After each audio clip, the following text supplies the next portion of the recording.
All right. Welcome. Another episode of Till the Last Drop. Whoo-wee! It says connecting. So we'll see what that means. Connecting. Connected to chat. Wow. All right. I'm late today. I was supposed to be at the bar for 7, and it is... Who knows what time it is? 7:47? It's 7:47. I am so late, guys. I was supposed to be at the bar 47 minutes ago. Welcome to episode 7 of Till the Last Drop. I'm in Hamilton, Ontario, and I'm just gonna go and see if I can catch a ride to the bar because I'm not at the bar, and I meant to be at the bar. And that's okay. Things come up. Here we are. Reba! I am here and I will wait. You're the best. It's okay. We're gonna do a different style show today. I'm liking these more organic outdoor shows. I appreciate you guys being here. It's Sunday fun day. Oh, I'm jazzed. I was in a comedy workshop moments ago. And it's okay. Workshop started at 1. We were supposed to be over and ended by 4. I was going to drive from the workshop to my home, which would have taken about an hour, which is why I scheduled the live for 7 p.m. instead of 5 p.m. today.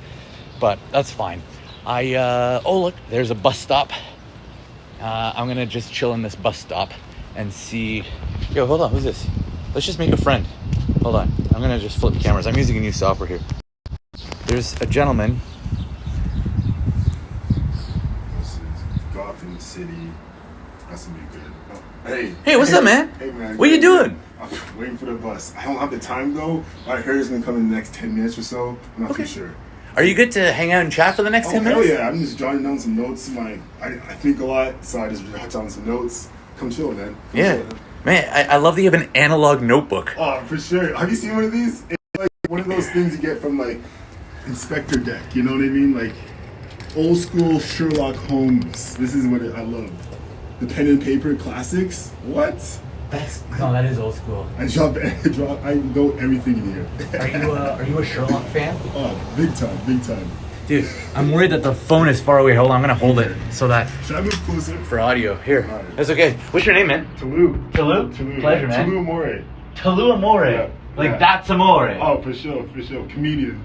I'm literally framing the dirty Hamilton bus shelter with glass instead of your face or mine. Yeah, it's dirty out here. Okay, so hold on. Let me come back to this notebook. I'm gonna flip this back around here. Start to frame. Can you show us this notebook again? Oh, for sure. Okay. What do you think about? What do you write down? This is my comedy notebook. This is basically... Are you a comedian? Oh, for sure. What? All my jokes in here. I'm not going to show you everything, but look, right at the back, fortune favors the bold. That's just the motto of life, right there. That's a great motto, man. So I'm going to show you, look, I got flip through everything here. There's my ideas, my thoughts, sporadic ideas, and these are my bits I'm working on. So that's it. That's all I'm showing you right now. I won't ask for more. What's your reason for wanting to do comedy or entertain in general? Laughter, man. It makes people laugh. I think that's the most beautiful thing about life in general. When you can make someone laugh, it's just this transferable energy, and it makes people inspired. That's what I love about it the most. And when I got into comedy, which was probably since January, I was just like, this is what I want to do for the rest of my life. Make people laugh around the world. Like, there's no better feeling than that. Yeah. I'm telling you. What got you into it? You said it's January? Yeah. Of this year? Yeah. Holy shit. What got you into it? Oh, man. It's Did something inspire you where you're like, I'm gonna do this? tragedy, man. It's tragedy. Tragedy, man. I got into a car accident, man. That's why I'm waiting for the bus right now. Yeah, man. I got into a car accident. And then what I realized within like 10 minutes of like this realization of life, I was like, man, we're meant to do something important in this world. Because I was doing completely things that I didn't really generally want to do. And then when I realized coming out of the hospital, I was like, man, we're supposed to, in this moment in time, we're supposed to inspire people. And that's what I truly felt. I was either going to be a DJ or a comedian. I committed my life to comedian. That's awesome, man. Yeah. That's awesome. Who would you say is your biggest source of comedic inspiration? Is there anyone that if you're having a bad day, not even for your own jokes, but like anybody that you visit, like it could be a stand-up or an actor or a book, is there anything that you visit, like you mentioned Sherlock Holmes, but like to just feel relaxed? I like the chaos of Robin Williams, for sure. Robin Williams, Dave Chappelle, obviously like the Chris Rocks and all that, but I think those guys are just something that's different. Just they have this like talent that it's uniquely them, and then that's what I like about so much comedians, even like Stephen Wright or like Mitch Hedberg. They're uniquely themselves, and that alone is like who they are, and I can resonate with that because myself, I'm an introvert, but at the same time I'm not like everyone else, like who's boisterous and like I'm out here, but for me I'm like a little more reserved. I like to read, I like to sit back, I like to analyze the world, and then at the same time, I like to deliver what's humorous to my taste. So there's not much out there, so it's almost like I'm filling a void, you know? So I find that space within comedy, and it allows that freedom. So I was just like, it's almost like having a birthday cake, you know what I mean? Like having your favorite like birthday cake with all the layers, you know? It got the vanilla dip, it got the chocolate bean, the coffee express. Would you sit with me? I'm gonna move it right here. I think the bus is coming in like 10 years or so, hopefully. All right. Hopefully it can come I'm by. still listening. I'm gonna try and get us both in the frame here. Is this even a bus stop? I don't know. We might just be sitting in a magnifying glass box. It's all right. Hell yeah. Okay, let me rewind here because you talked about like car accident. Are you okay? Oh, for sure. I'm better now. Yeah. Going through therapy and all that stuff. All the logistics of what you have to go through as a person, right? But I'm going through that. But I'm learning so much about myself as a person. So it was a beautiful tragedy in disguise, and I think that's what happens within life's moments. It teaches you something, but that's actually a way for you to grow. 100%.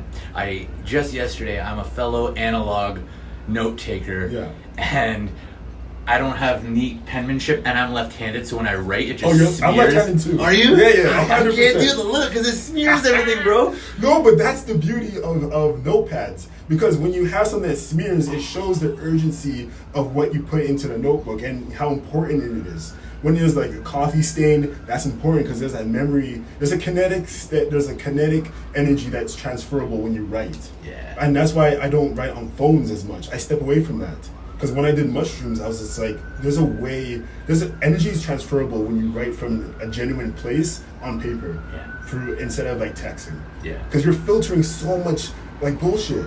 You know what I mean? With this one? Oh, 100%. 100%. So when you go on stage, and when you do comedy, and you do stand-up, people want to know your honest, raw opinions. Yeah. And that's where it comes from, the notepad. No, it's such a good point. When I was writing a theater show, one of the best notes I got from my buddy Luke, his name's Luke Germain, he said, turn off your autocorrect. Anytime you're doing creative work in Google Docs or some word processor, turn it off because that goddamn squiggly line and that blinking cursor, like, just reminding you haven't done enough, you haven't created enough. So you're right, man, you're right. And there's something so visceral about scratching out an idea where it might be good and it makes you like question, should I be editing? Versus it's so easy just to backspace or select all, delete. You know how many times I backspace on everything? You know how many texts I sent like a female and I'm like, I don't know if I should say that, but let me just backspace it. Like I should have just been saying it. You know what I mean? So that's the beauty of writing on paper. I genuinely love writing on paper. No, it's facts. No, absolutely.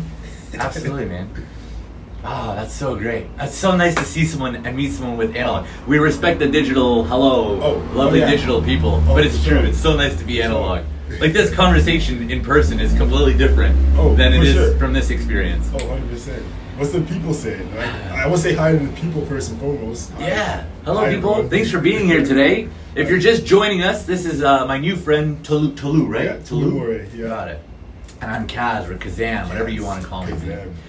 And you just started comedy recently, or you're transitioning from comedy, or like what's that background? Oh yeah, you know what, man? I think comedy's been in me and what I've wanted to do since I was little, before I even knew what a stand-up was. Wow. I think that growing up it was, and I'd love to ask you about this too, man, because like we're clearly a little bit different in shade, color, and shape, you know. Just a little. Still human. Still human. But I grew up in a Ways. Polish background. And I had that experience of everything around me. My dad was never around, so it was just my mom and I. Got you. And then my grandma helped raise me. But my grandma was like if my mom is fresh off the boat, my grandma was like fresher off the boat. Yeah. So it was constant Polish.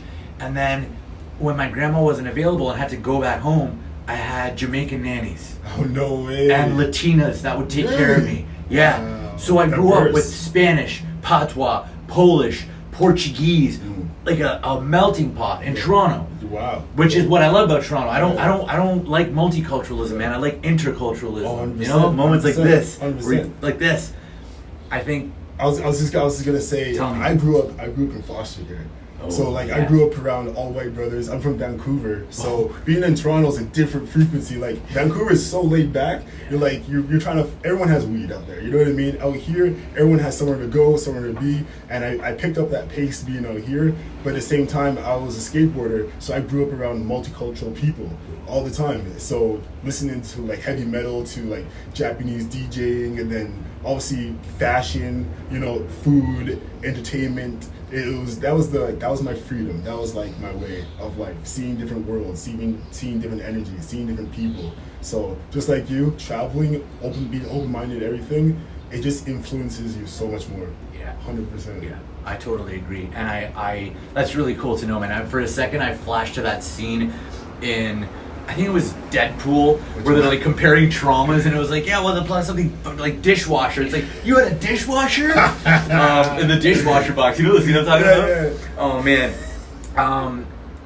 yeah, and I think, and I want to know your experience, but I think that the world right now, especially, it needs comedy. Oh, for it sure. needs it because. 100%. Like, I don't know. What's been your experience? Like, have you ever found, like, personally, there could be a tense moment, and especially if it's tense in the realm of politics, of religion, of ethnicity, of sexuality.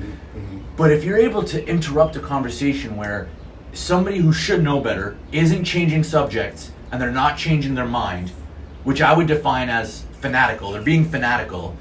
Comedy's like that pattern interrupt that you can rescue an entire social situation, so it's not.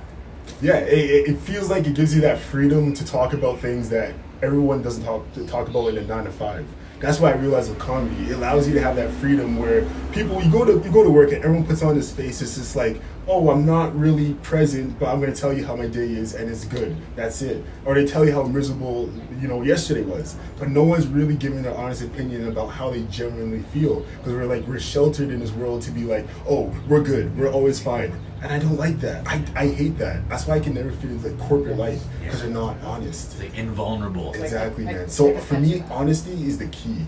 Like even in life, like honesty when it comes down to comics and people on stage, you can tell when someone's lying. You know what I mean? They transmit it differently.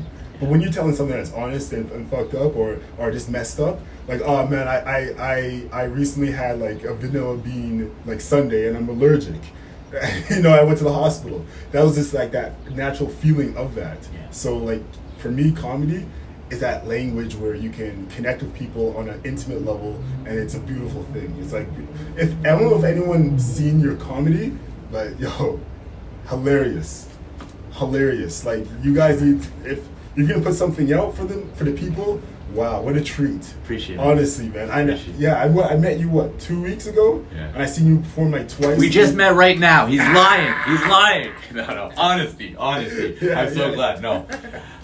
2 weeks ago, man. Oh, 100%. I'm fucking talented, bro. Oh, I appreciate it, man. 100%. I said it's the same caliber as Stephen Wright and then Robin Williams, but different person, completely different entity in this day and time. But I'm telling you, if this is a VHS moment on stage, and I said it to you earlier, this will look like something that you'll see in the 90s. I'm telling you, because it's there's an energy that people have and some people don't have, but when you know it, you gotta appreciate it. That's always something about me. You gotta appreciate everything in the moment, because some people don't see it until someone witnesses it.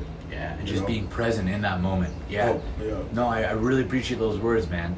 And to swing it back to you here, Because I'll be complimentary at the end of the episode to you, okay, to bring it back. I don't need a compliment, man. But I'm gonna give you one, but I'm gonna build up to it. We're gonna build up, but I wanna rewind. Did you actually have an allergic reaction to a? No. Okay, I never had. Okay. No. I was like, Jesus, man, car crash, Yeah, allergic reaction to. no. What did you see? A Sunday? Yeah, Or Sunday. should- You know when your kids remember that allergy test they usually. Like, right? yeah. Did they stick something in us at that time? Because I swear I had weird reactions to manure and shit. I'm like, did they? No, they can't. They couldn't have. I think it's like, someone can Like correct scent? us, but I think it's like infinitesimally small amounts Oh of the my actual God. allergen. So like What bee they- sting, Yeah, right. peanut butter. It's like, yeah, it's the actual substance, and then they see what you do. What they doing to us is they can't do that to kids. Yeah, I know. Yeah, but you remember, like, that's one thing I do miss is like, I don't know. I grew up with a parent that would just tell me, "You want to go swim in that part of Lake Ontario? Like, yeah, go nuts, man. Like, absolutely. You want to play in that sand? Yeah." And then I never got sick. I don't know. No. I just never got sick growing Well, up. that was the OG of COVID. You know what I mean? That was the OG immune system.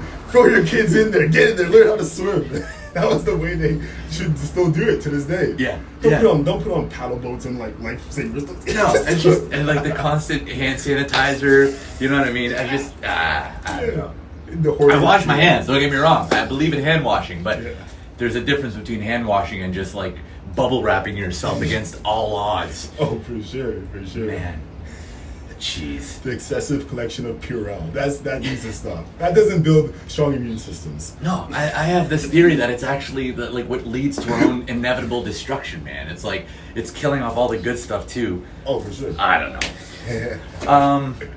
What else, man? What else? Tell me about this. When you said January, Yeah. I did the math now. I'm Polish, so it takes me a bit.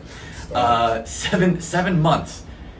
Mm-hmm. Where do you have footage of your OG sets? Yeah, I do. I collect all my sets. Yeah. Like honestly, So man. good. That's so smart. Yeah, You know how many people don't do that? I- And the device you need is in your pocket at all times. Oh, for sure. Well, like, imagine if bartenders, servers, anybody in the service industry had feedback on their own customer service ability. We'd have better bartenders. Oh, You know? 100%. Not to plug into the theme of the channel, but No, for sure. Sorry, for man. sure. Go ahead. Oh, no. Cut you off. Well, I will just say that even in bartending and everything else, consulting, the best thing about consulting is listening, active listening to your clients. The longer you listen to your clients, you'll find out everything they want and need. And yeah, that's just something I learned through like just sales, like just selling suits, cutting hair, you know. So it's beautiful when you can translate that even within bartending too. So yeah, the clients are everything. They want to know, they want to express, and yeah. Two thoughts. Number one, on what Tolu just said, please express your thoughts. We're here to listen. So if there's anything you want us to address, any questions or comments, we'll go through the comments in a second and we'll have some fun and actually read them. We'll do that maybe for 10 minutes if you're cool with it. Oh, totally. Towards the end. But drop a comment or a question for Tolu, or just something that you're into. What's a stand-up special that you love? A movie that you've watched recently? I was just telling Tolu, I went to see Inside Out 2. Inside Out too. Okay. It was great. Yeah. It was so good. Like, I was tearing up at the end of this friggin' Pixar movie going, why is it that kids' films and family adventure animated films are always better than anything else put out? Like, Sure. oh, Because I like- feel like they touch that core emotion, right? That intimacy level of being honest, and that's why I love it about like Disney, because you can still relate to them as an adult. Yeah. And you can't really do that with other things, maybe like a thriller or anything. But with kids' movies, it drops down to this level of just like playfulness. yeah. You know, That's and it, you can man. see yourself in like a character of a cat, Yeah. you know, for example. And I think there's so much there, like with like even Madagascar. That was one of my favorite films as a kid. Like, Yeah. Chris Rock was in there. Other comedians, actors. Oh, Yeah. it was amazing. I Yeah. feel like they had a blast recording the voices for that movie.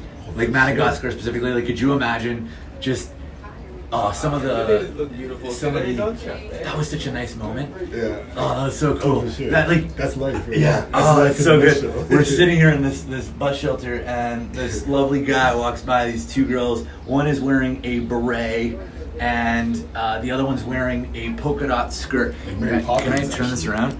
I don't know if you can see them, but Oh, yeah. yeah, the glimpse right there. Yeah, I don't know if they're in there, but and he just complimented them. That was it's so cool that it happened like right in front of us. But yeah, just being on that set, I feel like would have been. I'm drooping. It's okay. Oh, it's good, yeah. Would have been a blast, man. Could you imagine, Sure. like, Sure. being on the set of Moana 2 or the first one with, like, dude, The Rock and all these other just powerful, talented voices and actors and comics, like. Yeah, oh, I don't for sure. I think sketch is the way to go as well. I love sketch. I love writing, so I love to be in like sketch comedy. I grew up watching MTV. You know, SNL a little bit, but MTV was a catalyst for me. Like seeing Bobby Lee, like being so expressive, animated, and seeing like Jim Carrey move at such a young age, like from The Mask, Ace Ventura. Did you ever get into In Living Color?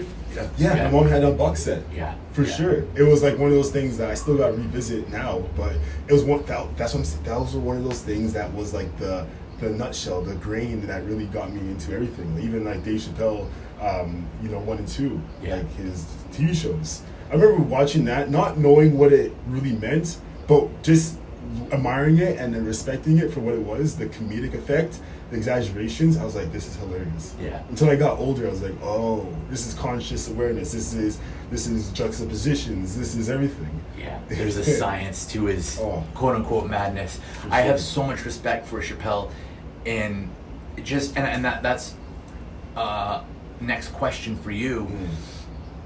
These names that we've talked about, they are very specific about who they are. What they are, what they're not, whom they're not. Yeah. Do you have a trajectory or a path or a vision for yourself? For sure. Like I have an idea and I have a goal that I want to achieve and get to. For sure, full-time comedian touring around the world. And I think also what's within that is finding who I am on stage. And I think that's a different presentation in general, but it's hard to transmit who you are on the stage because you're telling me in joke formats. So you have to allow yourself to be vulnerable, which is extremely hard to do, but at the same time you got to make it funny, but you got to find the chaos in life and turn that into humor. So there's so many things that you're battling with and learning as you go that it's like something that I'm just learning and figure out myself. Who am I on stage? I'm not someone who's going to be like, look at me. Like I'm not going to be expressive like that, but I'm more laid back. I love the storytelling aspect, so I draw you in and we have this conversation about life. So yeah, you mentioned that introverted nature, that ability to just and I love today I got to witness Tolu come on stage and just do about a minute intro, and it was the first time I got to witness you live, and it was so neat. At one point, just the way you leaned on the wall, I said it was like a frame or a still out of a Wes Anderson movie. Then we talked about Wes Anderson and his style, and I'm a bit of a film buff, so I'm quicker to compare. I'm glad, man. Yeah. I'm quicker to compare people and events to movies that stand out over anything else, because like some people, it's like they have that mind for songs and lyrics and albums and bands. It's not my brain. For me, it's like movies, maybe stand-up comics and actors, but and I wouldn't even say TV. I'm not that well versed in TV. It's just too much content. I didn't grow up watching it. I don't have time. Life happened. Yeah, for sure. What are you mentioned barbering earlier. Yeah. Are you a barber right now? Yeah, that's my 9 to 5. I'm a barber. I cut hair out here in Hamilton, so it's enjoyable. I like it. You meet a lot of people, interesting people at the same time, but it's something that's a public service. I always liked barbering as a kid. As I got older, I found myself barbering as of 2 years ago, and I'm enjoying it. I'm liking it, and at the same time, I love comedy so much more. It's one of those things. I had this crazy vision yesterday. I was looking at your podcast. Okay. Here's the compliment. I told you we were going to swing back to it. For sure. This gentleman has a beautiful and brilliant podcast called the Tolu Amore Podcast, and it's right here on YouTube. Definitely. Literally TOLUAMORE. So, TOLU, Tolu, Amore, like Italian for love, and then podcast. That's it. That's the handle, right? That's it. Yeah. So you can go check out his podcast, especially if you're into comedy or stand-up comedians. But I had this crazy vision after watching yesterday. I'm going to have you on the podcast. I'd love to. Let's go. Yeah. I had this crazy vision, either for the podcast or for an upcoming special, no matter how long down the line it is. Hear me out. I'm listening. You have a barber chair on a stage, okay? A spot. You have your stool with your water bottle. So it's a stand-up set, but you have a friggin' barber chair, and you have a table, and everything else you might need. So it runs power, so you've got your clippers, you've got your Okay. scissors, you've got everything. I would love, and play with this because it's not fully fleshed out, but I had this weird vision, you to just start a show, bring someone up for a haircut. They don't say a goddamn word.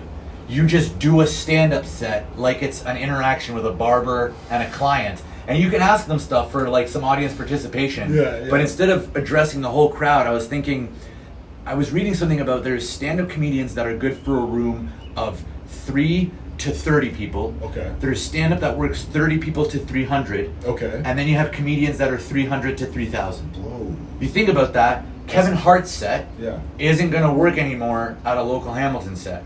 He could. I'm not saying he couldn't. Yeah, I see what I'm you're sure saying. Mr. Hart's a very wise man who could adjust. Oh, for sure. But his blockbuster brand now is yeah. suited for that like stadium For concert sure. arena. Yeah, in a small intimate venue. Yeah. I was thinking right now you Yeah. probably could easily market and build a show that is 30 to 300 people, and you just call it like I don't know, like barbershop laughs. I'm going off true. the stereotypical but like brilliant Yeah. black comedian Got you. group sketch comedy. True, The true. barbershop quartet. Yeah. That image of a bunch of black people hanging out in a barbershop True. shooting the shit.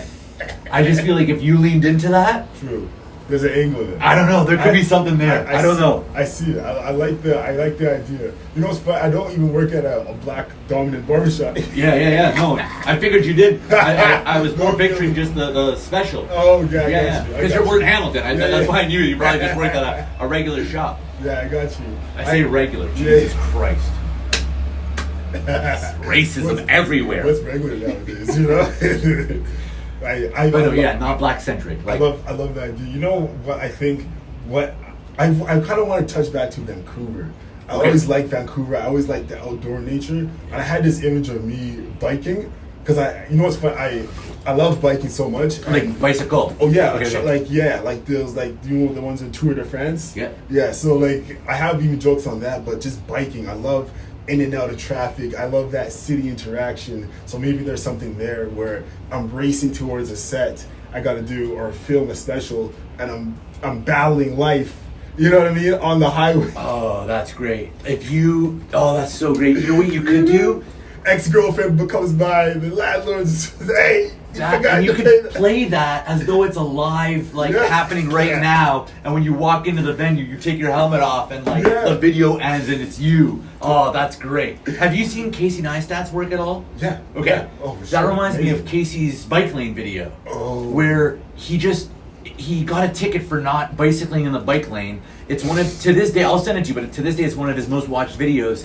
And he basically just sends this beautiful FU to the NYPD in the form of a YouTube video Yeah. where he shows you just how dangerous the New York City bike lanes are. Oh, for sure. And for sure. it's just chaos, and it's brilliant. Brilliant. I like Casey Neistat's Just Do It, like his Nike campaign, running around the world. Yo, that's probably one of my dreams. Yeah. Like collaborating with different companies as a comedian, like Kevin Hart, what he does. I want to do that with my own self, like Nike Run groups, partnering with things like Lululemon. You know what I mean? Like Ben and Jerry's. I love ice cream as well. New Balance. Like that's just like the vision right there. It's great. Oh, for sure. Yeah. I mean, who is it? Ben and Jerry's. Who does the half-baked dough ice cream? Ben and Jerry's. It Yeah. is. Yeah, Ben In and my Jerry's. opinion, that move, partnering with Jimmy Fallon, partnering with all these other brands, Yeah. it saved I Ben and saw it. Jerry's because not Really? saved, but I think they reintroduced themselves to the young generation. They're like, yo, we're still relevant. Oh, for because sure, a for big sure. a big screw off brand like Ben and Jerry's could have easily just like ridden their wealth into decline. Oh, for sure. And the old guard would eventually pass away, and then you have big brands like I'm thinking like IBM. IBM had to completely pivot. Yeah. And now they're still IBM. Yeah. Whereas, there's other companies that Like sunk, like BlackBerry. Yeah, Like yeah. They sunk because they couldn't adapt to literally having a touch screen at all. So yeah. and it was like that. You- It didn't seem like it to them, right? It Yeah. was probably this long, drawn out thing, but in our collective consciousness, to me, BlackBerry is a blip. Yeah, Long for enough sure. that we remember it, Oh, for we can sure. refer to it, but Yeah. You got to be innovative, and I even look at comedy as innovation because I see like comedy going in a new direction. And let me know if you see this, but I feel like it's collaborating with like stores. Like I see it collaborating with like boutique stores, a collective intimate experience with like 40 people in Toronto or in New York, Chicago. I feel like there's something there. 100%. You know what I mean? I think now more than ever, if you're not a personal brand, you don't exist. I mean, Ryan Reynolds' genius, like to touch on that, was on a big scale, but he was like, he could have just been that heartthrob kind of hunk Hollywood guy. True. His brilliance in my mind was he leaned into the fact that he's hilarious and he's a good writer, and then now he's got Mint Mobile, he's got the FC, like the soccer team, I'm forgetting which one, but he's now an entrepreneur, and I think you're totally right because brands will see comics that align with their values. Prada, in my mind, could absolutely have a comedian, but it's going to be a luxury comic. Whereas a skate shop, you said skateboarding, would have the stoners and like the more Stephen Wright kind of style. For sure, the laid back. Yeah. But it's already happening, man. Like microbreweries, distilleries hosting comedy shows. Oh, right? Yeah. So we're gonna need more of that for sure. Even like around this town, even Niagara Falls. I want to start like doing shows in like vinyl stores, like you know what I mean, record stores. That'd be cool. I love jazz. That'd be cool. And then sell the actual. Sell like a different comedy album or some comedy tracks on vinyl in the vinyl store, the Richard Pryor styles. Yeah, exactly. I'm gonna just swipe through here, Tolu, and let's see here. Kai said something about being first and he couldn't stay for the show, so he left. He or she, it might be Kai. Thank you for tuning in and being there. Hey man, underneath the bridge, cool username. I like that. What's up? A little bit more. Hello. Gin, yes, that was the other Ryan Reynolds reference. Okay, but that's right, because Clooney had Casamigos tequila, The Rock has Terramana tequila, Ryan has Aviation Gin, and then he's got that rivalry with Wolverine. I'm blanking on his name right now. I can picture his face. Yeah. What's Wolverine's name? I blanked. He gets shredded. Yeah. For sure. New Zealand, Oz guy. It's okay. It'll be fine. Someone's gonna tell us. It's fine. Belly laughs. Love that. What's your personal favorite drink? Okay, that's a great question. What's your personal favorite drink? I don't drink anymore, alcohol-wise, but it would be a pina colada. That's what it was. But I can have that virgin, so pina colada. That's a great answer. You can still have it. Oh, for sure. Yeah. It's something about sitting on the beach, something relaxed, and that's the tone I like. Yeah. Just relaxed, Yeah. I was a straight tequila guy. Really? I went sober back in January, brother. That explains a lot, because I'm like, straight tequila, and you're like, yo, pina colada. I took my sobriety February 20th this year. No kidding. Yeah. Okay. If I do the math, mine's probably closer to February. I've been saying January because I'm looping it in with smoking. But no, you know what, man? No, because I stopped smoking February 14th. I think it was like a Valentine's Day gift to myself. So my sobriety would have been February. I've just been lying to myself this whole time. That's awesome, man. Must be something in the air. Oh, for sure. Yeah, for sure. Just teetotaling. Of course. Are you going to go back to it, or are you thinking just this is a new way for now? No, I put so much energy into it that I realized I can put that same amount of energy in smoking into something productive. And I have like ADHD, but at the same time, I get super impulsive about something that I love, and I'd rather just do that and transmit into something that can be fun and career driven. So and elevate others. Oh, come on. Yeah, as a service, right? To come full circle to the beginning of this talk. 100%. Why else do it? 100%. And I never wanted the content on here to be preachy or come off like that. Conversations, bus stop conversations. It's interesting, man. Like the people that I'm aligning with the most energetically are people that have had the exact same shift, and it's fairly recent.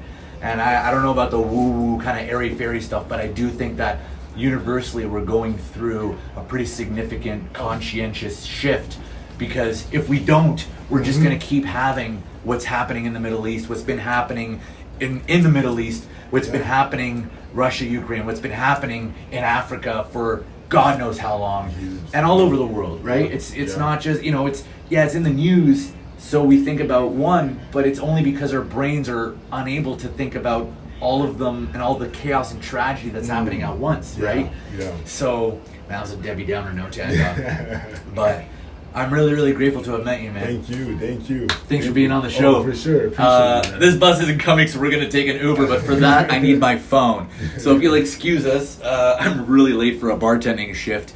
Dan Aykroyd has Crystal Head. That's right. This is from Reba. Reba is one of the coolest YouTube acquaintances and friends that I've met through the live.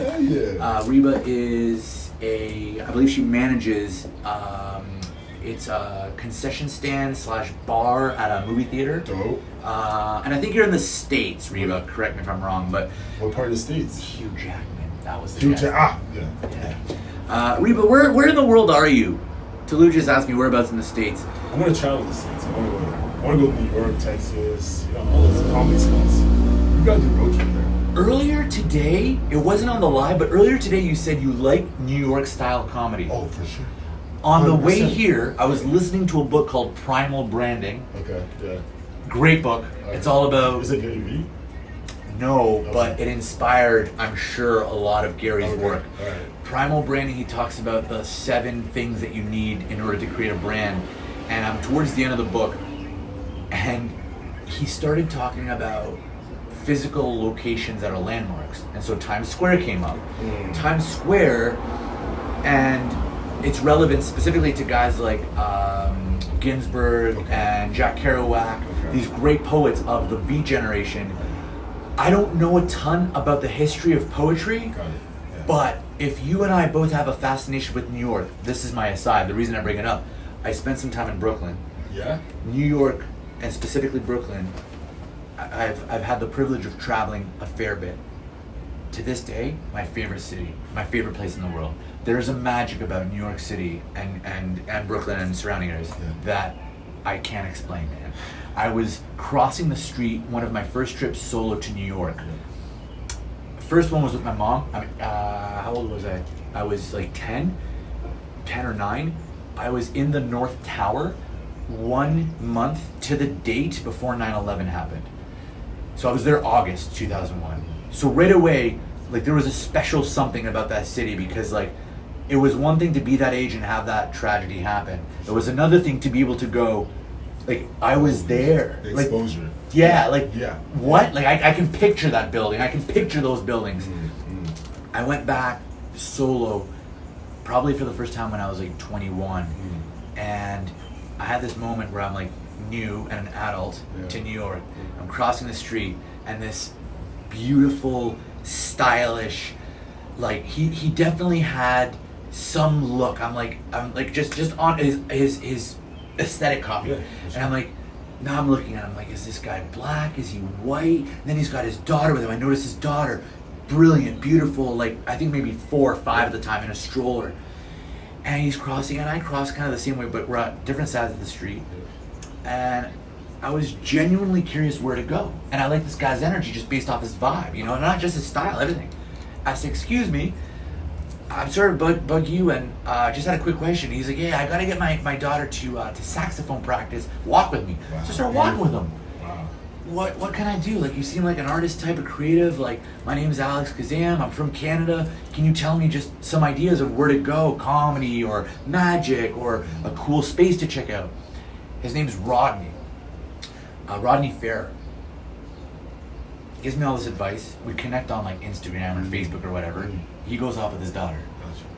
4 or 5 years later, I'm in New York, Lower East Side, near where I was that time I met Rodney, but kind of far away, like still like blocks away.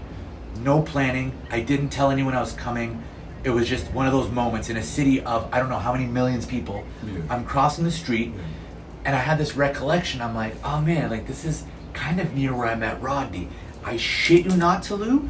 A moment after I have that thought, looking at a spaghetti factory building, I hear Kazam, and it's Rodney. And he's got the same daughter with him, like kitty corner to me. And I'm like, this is messed up. And ever since, man, there's something in the air. Rodney's a film director, he's an actor, he's a writer. There was something just that ingrained, like, this is a magical city. Yeah, to me, it's like the creativity too.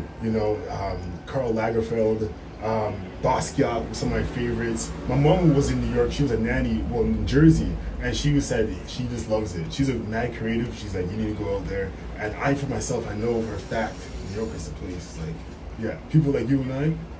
We go. Yeah. 100%. Love it.